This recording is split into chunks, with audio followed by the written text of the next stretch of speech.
Assalamualaikum warahmatullahi wabarakatuh. Perkenalkan, nama saya Nurul Hidayati dari kelas Fatwa dan Jurisprudensi Hukum Keluarga A. Di sini saya akan menyampaikan sedikit review materi mengenai mata kuliah Fatwa dan Jurisprudensi Hukum Keluarga. Materi yang pertama yaitu mengenai pengertian fatwa, jurisprudensi, qonun, dan qadha serta ruang lingkupnya masing-masing. Apa sih pengertian fatwa itu? Fatwa secara etimologis berarti petuah, nasihat, dan jawaban atas pertanyaan yang berkaitan dengan hukum. Sedangkan dalam terminologi usul fikih, fatwa merupakan pendapat yang dikemukakan oleh seorang mujtahid atau faqih sebagai jawaban yang diajukan oleh peminta fatwa dalam suatu kasus yang sifatnya tidak mengikat. Ruang lingkup fatwa itu bersifat umum atau tidak terbatas untuk seluruh umat dan juga tidak mengikat bagi seluruh umat. Yang selanjutnya yaitu mengenai jurisprudensi.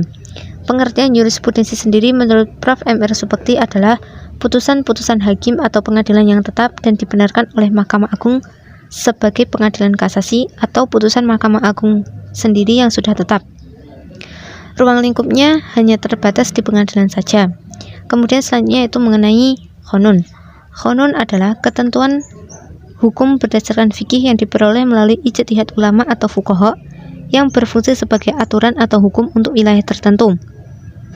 Qonun yang berlaku di suatu negara Islam bisa saja bersumber dari sejumlah hasil fatwa satu atau gabungan dari beberapa mazhab fikih, namun yang telah distandarisasi atau dibakukan, sehingga qonun ini berbentuk aturan yang rinci yang terdiri dari bab, pasal, ayat, butir, dan seterusnya.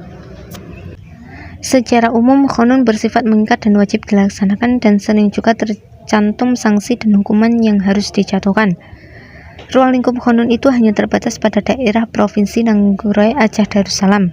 Kemudian yang selanjutnya yaitu tentang qadha. Qadha adalah vonis atau keputusan yang dilakukan oleh seorang hakim atau qadhi atas suatu perkara atau perseteruan dua belah pihak atau lebih. Sebagaimana qonun, qadha atau ketetapan yang diambil seorang qadhi sifatnya mengikat. Orang-orang yang telah ditetapkan hukumnya oleh qadhi wajib menjalankannya. Bila ketetapan itu berupa vonis hukuman seperti penjara, hukum cambuk, hukum rajam, dan seterusnya, maka dia wajib menjalaninya. Ruang lingkup qadha sendiri itu hanya terbatas pada pihak yang berperkara saja. Materi selanjutnya yaitu mengenai posisi fatwa dan jurisprudensi dalam sistem hukum di Indonesia. Posisi fatwa dalam sistem tatanan hukum di Indonesia tidak termasuk dalam tata urutan peraturan perundang-undangan, sehingga kekuatan fatwa itu tidak mutlak dan tidak mengikat sebagaimana berlakunya pada ketentuan sebuah undang-undang ataupun putusan hakim yang sifatnya mengikat, sehingga fatwa tersebut tidak harus diikuti baik oleh pribadi, lembaga, maupun kelompok karena fatwa tidak mempunyai daya ikat yang mutlak. Sedangkan posisi jurisprudensi dalam sistem hukum di Indonesia sangatlah penting, karena jurisprudensi merupakan kebutuhan yang fundamental untuk melengkapi peraturan perundang-undangan dalam penetapan hukum. Serta jurisprudensi sendiri memiliki peran sebagai salah satu sumber hukum, di mana peran jurisprudensi adalah mengisi kekosongan hukum, yang artinya putusan hakim akan berperan mengisi kekosongan hukum apabila undang-undang tidak mengatur suatu permasalahan yang ada. Kemudian yang selanjutnya yaitu mengenai fatwa dalam lintasan sejarah tasyrik. Kemunculan fatwa sebenarnya berkaitan erat dengan periodisasi tasyrik Islam itu sendiri, di mana secara historis orang yang pertama kali berfatwa adalah Nabi Muhammad sendiri. Dalam pengertian lain, fatwa tersebut merupakan wahyu Allah dan merupakan sesuatu yang diyakini kebenarannya. Ibnu Qayyim dalam kitabnya menjelaskan bahwa institusi fatwa diperkenalkan oleh Nabi sendiri sejak Islam mulai berkembang ke daerah lain. Beliau bersedia menjawab pertanyaan-pertanyaan yang diajukan kepadanya dan membuat sebuah keputusan hukum terhadapnya. Jawaban atas fatwa tersebut didasarkan pada kitab Allah atau kadang kala didasarkan pada ijtihad Nabi itu sendiri, sesuai dengan bimbingan dan petunjuk dari Allah. Setelah Nabi Muhammad wafat, maka tugas-tugas berfatwa tersebut dilanjutkan oleh para sahabat.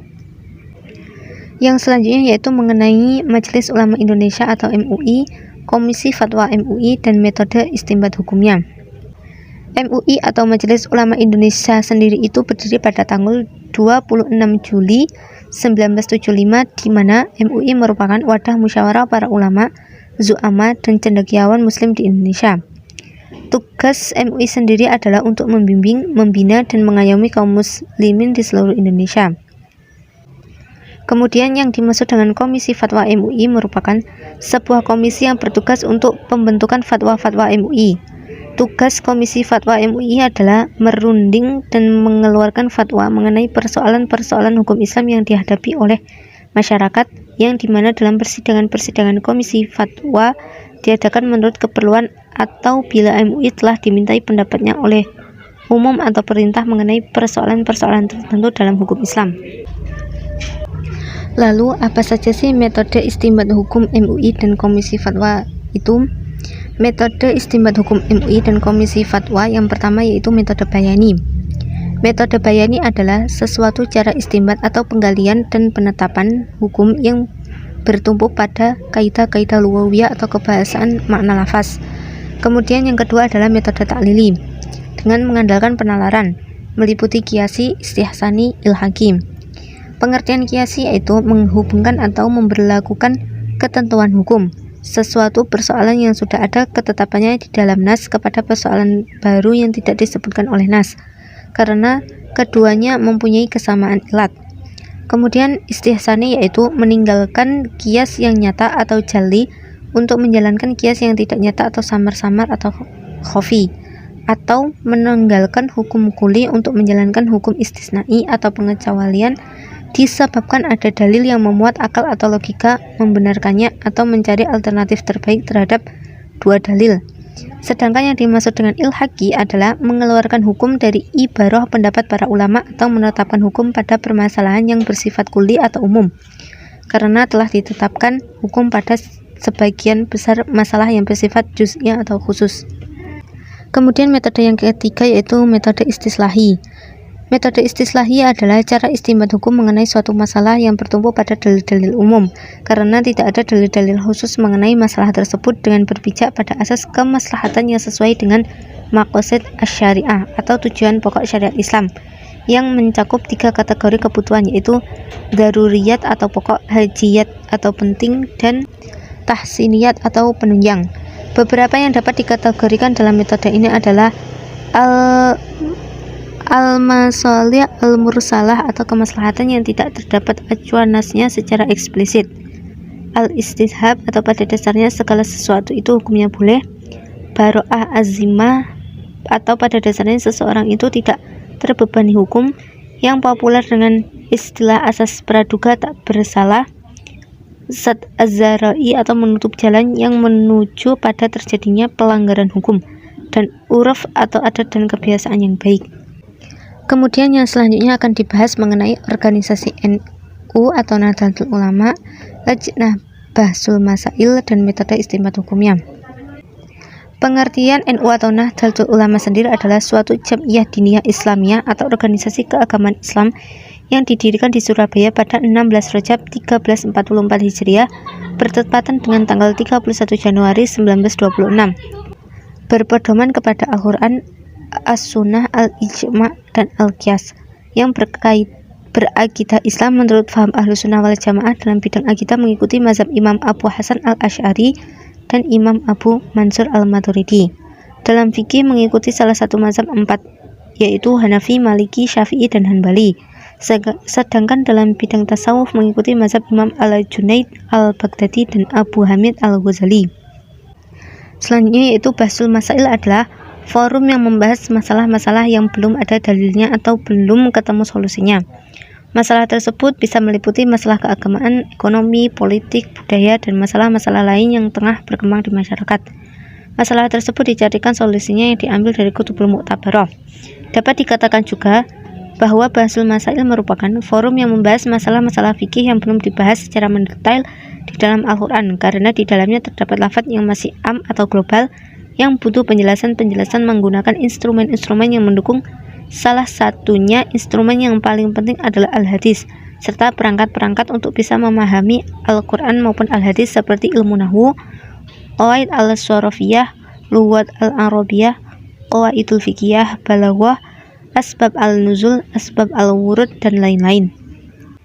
Yang selanjutnya yaitu mengenai bagaimana metode istinbat hukum NU dan Lajnah Bahsul Masail. Metode istinbat hukumnya yaitu yang pertama metode qauli. yaitu metode atau suatu cara istinbat hukum yang digunakan oleh ulama atau intelektual NU dengan mempelajari masalah-masalah yang dihadapi, kemudian mencari jawabannya pada kitab-kitab fikih dari mazhab 4 dengan mengacu langsung pada bunyi teksnya, atau dengan kata lain mengikuti pendapat yang telah jadi. Kemudian yang kedua adalah metode ilhaqi, metode yang dilaksanakan dengan menyamakan hukum suatu kasus atau masalah yang belum ada jawabannya dalam kitab dengan kasus atau masalah serupa yang telah terjawab dalam kitab. Unsur yang diperhatikan dalam metode ini ialah mulhaq bi, ada sesuatu yang belum ada ketepatannya, mulhaq alaih, sesuatu yang sudah ada ketetapannya, dan wajah al-ilhaq atau faktor keserupaan. Metode selanjutnya atau metode yang terakhir itu metode manhaji, yaitu metode yang digunakan untuk menetapkan hukum suatu permasalahan berdasarkan hierarki sumber hukum Islam yang telah disusun oleh keempat imam mazhab. Kemudian materi selanjutnya dan merupakan materi yang terakhir yang saya sampaikan di sini adalah mengenai organisasi Muhammadiyah, majelis tarjih, dan metode istinbat hukumnya. Muhammadiyah adalah organisasi Islam yang didirikan oleh Kiai Haji Ahmad Dahlan pada tanggal 8 Dzulhijjah tahun 1330 Hijriah, bertepatan dengan tanggal 18 November tahun 1912 Masehi di Yogyakarta. Merupakan suatu organisasi gerakan dakwah Islam, amar ma'ruf nahi mungkar, dan tajdid, berakidah Islam dan bersumber pada Al-Quran dan As-Sunnah dengan maksud dan tujuan menegakkan dan menjunjung tinggi agama Islam sehingga terwujud masyarakat Islam yang sebenar-benarnya. Kemudian yang selanjutnya yaitu mengenai majelis tarjih. Menurut bahasa, kata tarjih berasal dari rojaha. Rojaha berarti memberi pertimbangan lebih dahulu daripada yang lain. Sedangkan menurut istilah, para ulama berbeda-beda dalam memberikan rumusan tarjih ini. Sebagian besar ulama Hanafiyah, Syafi'iyah, dan Hanabilah memberikan rumusan bahwa tarjih itu perbuatan mujtahid, sehingga dalam kitab Kasyif al-Asrar disebutkan bahwa tarjih adalah usaha yang dilakukan oleh mujtahid untuk mengemukakan satu di antara dua jalan yang bertentangan karena adanya kelebihan yang nyata untuk dilakukan tarjih. Sedangkan dalam istilah ilmu usul fikih, tarjih secara harfiah diartikan dengan pengukuhan yang membuat sesuatu yang kukuh. Dalam istilah usul al-fikih, kata ini diartikan dengan mengukuhkan salah satu di antara dua dalil yang bertentangan yang seimbang kekuatannya dengan menyatakan kelebihan dalil yang satu dari yang lainnya.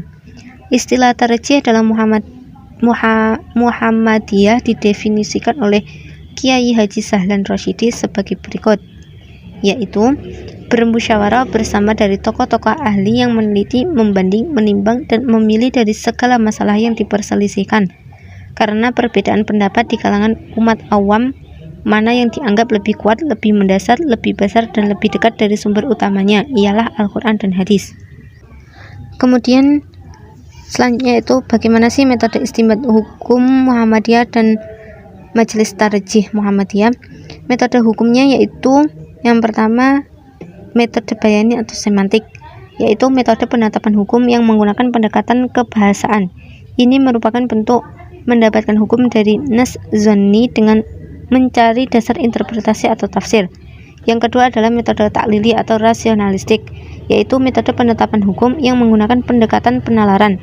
Disebut pula ijtihad qiyasi, yakni usaha untuk menentukan suatu masalah yang belum terdapat nasnya, namun dapat diambil kesimpulan berdasarkan kesamaan ilat dengan masalah lain yang terdapat nasnya. Metode yang ketiga atau yang terakhir yaitu metode istislahi atau filosofis, yaitu metode penetapan hukum yang menggunakan pendekatan kemaslahatan, yakni upaya mencari ketentuan hukum sesuatu masalah yang tidak ada ketentuan nasnya dengan mendasarkan pada kemaslahatan yang akan dicapai. Sekian review materi yang dapat saya sampaikan, kurang lebihnya mohon maaf. Wassalamualaikum warahmatullahi wabarakatuh.